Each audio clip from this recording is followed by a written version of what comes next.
ప్రభువునందు ప్రియ ఆత్మీయ విశ్వాసులారా, ఈ దినము దేవుడు మన కొరకు ఏర్పాటు చేసిన నేటి వాగ్దానము.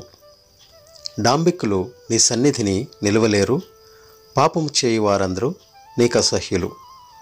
కీర్తనల గ్రంథము 5వ అధ్యాయము 5వ వచనము.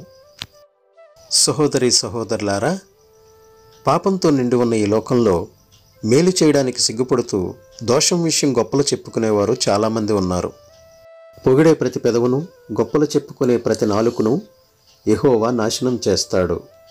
అందుకే వాక్యం ద్వారా అంటున్నాడు కదా, బడాయికోరులకు నేను చెప్పేది ఇదే, బడాయిలు చెప్పుకోకండి. దుర్మార్గులకు నేను చెప్పేదేమంటే, కొమ్ము ఎత్తకండి. వారు కొండగాళ్ళు, అపనిందలు వేసేవారు, దేవుడంటే ద్వేషం ఉన్నవారు, అపకారులు, గర్విష్ఠులు, బడాయికోరులు, చెడ్డవాటిని కల్పించేవారు, తల్లిదండ్రుల మాట విననివారు.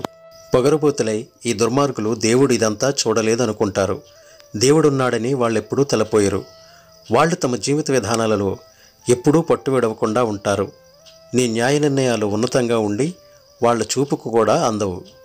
దుర్మార్గులు తమ ఆశల గురించి గొప్పలు చెప్పుకుంటారు. స్వలాభం కోసం అరులు చేసే వాళ్ళను దీవిస్తారు, యెహోవాను తృణీకరిస్తారు. నాశనమే వారి అంతం. వారి కడుపే దేవుడు. వారు సిగ్గుపడవలసిన వాటినే ఘనత అని ఎంచుకుంటున్నారు. లౌకిక విషయాల మీదే మనసు ఉంచుతారు. యువకులారా, మీరు పెద్దలకు లోబడి ఉండండి. మీరంతా ఒకరినొకరు లోబడి ఉంటూ వినయం వస్త్రంలాగా ధరించుకోండి. ఎందుకంటే దేవుడు గర్విష్ఠులను ఎదిరిస్తాడు, కానీ వినయం గల వారికి కృప చూపుతాడు. పశ్చాత్తాపపడక దుర్మార్గతలోనే కొనసాగేవారు దేవుని విరోధ భావానికి గురి అవుతారు. వారు పశ్చాత్తాపపడితే ఆయన వారిని ప్రేమతో చేర్చుకుని క్షమించి తన ప్రియమైన పిల్లలుగా చేసుకుంటాడు. అయితే పశ్చాత్తాపపడిన వారి చర్యలను, ఆలోచనలను, ఆశయాలను, లక్షణాలను అసహ్యించుకుంటాడు. ఈ మాటలను మన హృదయంపై రాసుకుని అనుదినం వాటిని చదువుతూ ఉందాం.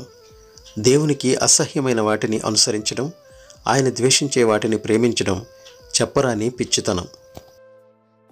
అనుగ్రహింపబడిన ఈ వాగ్దానం నిమిత్తము ప్రార్థన చేసుకుందాం. మహాపరిశుద్ధుడా, మా ప్రియ పరలోకపు తండ్రి, నీవిచ్చిన ఈ దిన వాగ్దానమును బట్టి నీకు వేలాది స్తోత్రములు, వందనములు. మా ప్రభో, డాంబికులు నీ సన్నిధిలో నిలవలేరని, పాపము చేసేవారు నీకు అసహ్యులని నీ వాగ్దానము ద్వారా మాకు తెలియజేస్తున్నారు.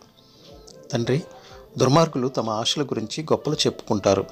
స్వలాభం కోసం అరులు చాచే వాళ్లను దీవిస్తారు, యెహోవాను తృణీకరిస్తారు. మా ప్రభు, ఇట్టి విధమైన జీవితాన్ని మేము కలిగి ఉండకుండా, దుర్మార్గుల చెంత, భ్రష్టత్వంలో ఉన్నవారి చెంత మేము ఉండకుండా, తండ్రి, వీటన్నిటికీ దూరంగా ఉండుటకు మీరు సహాయం దయచేయండి. మా ప్రభు, డాంబికులు నీ సన్నిధిలో నిలవలేరన్నట్టు తండ్రి, మేము డాంబికములో జీవించకుండా యథార్థమైన జీవితాన్ని గడపగలుగుటకు సహాయం దయచేయండి.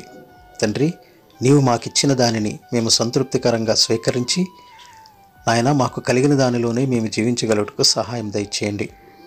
మేము దుర్మార్గతలోకి పోకుండా పశ్చాత్తాప హృదయంతో మేము జీవించగలుగుటకును, తండ్రి, డాంబికముతో మేము పొగరుబోతుల వలె మాట్లాడకుండా, తండ్రి, ఈ డాంబికములో మేము ఏ విధమైన పాపకార్యములకును లోను కాకుండా నీ కాపుదల దయచేయండి.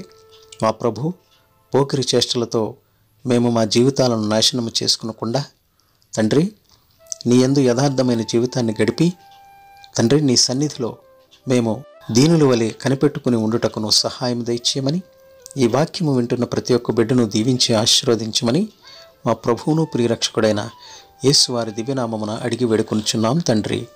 ఆమెన్.